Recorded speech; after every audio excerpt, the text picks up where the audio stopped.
Hea meel tõdeda, et koostöös FIA-ga algatatud noorte crosskardi sari on edukalt käima läinud.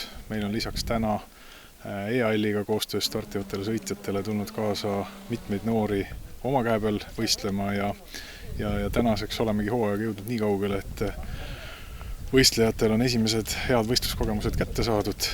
Tunneme, et siit edasi on meil juba tarvis kasutada professionaalide abi ja meil on olnud hea meel teha koostööd mitmekordse Eesti rallikrossi meistri Sten Ojaga, kes täna oma väärtuslikke õpetusi on tulnud siia noortele jagama.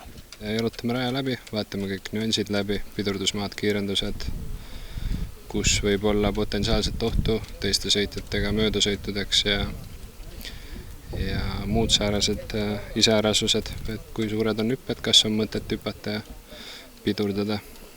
Lisaks sellele rääkisime autodest kohapeal boksis, et milline on vedrustuse tööpõhimõte, kus suuna neid keerata, et mis siis muutub, kui neid keerata, kokku lahkujooksud, et kuidas kuivaga, kuidas vihmaga, rehvi rõhud, kas mingi raja peal on startida tähtsam, mingi raja peal on nagu üldkiirus tähtsam, aga rallikrossi põhimõte on üldiselt ikkagi, et startida hästi, et siis saab dirigeerida kogu muud seda asja. Ja millal kindlasti jokkerisse minna ja millal mitte, et see on üks tähtis osa. Ja muus osas vaatan siis jooksvalt, kuidas poisid sõidavad ja annan tagasisidet neile, et mis nad seal raja peal teevad.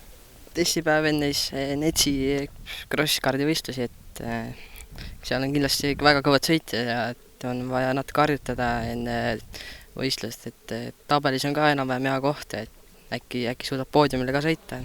Enne Netsi väga hea, et saab raja selgeks, kus sisse minna ja kuidas mida võtta, kus toetada valli vastu näiteks ja et jokkerid, kui ta võtta, et kuhu ratast näiteks kuhugile kraavi valli taha niimoodi panna, ja kuidas hüppesse minna paremini ja et terve raja nagu tegi selgemaks või aitas nagu õppida.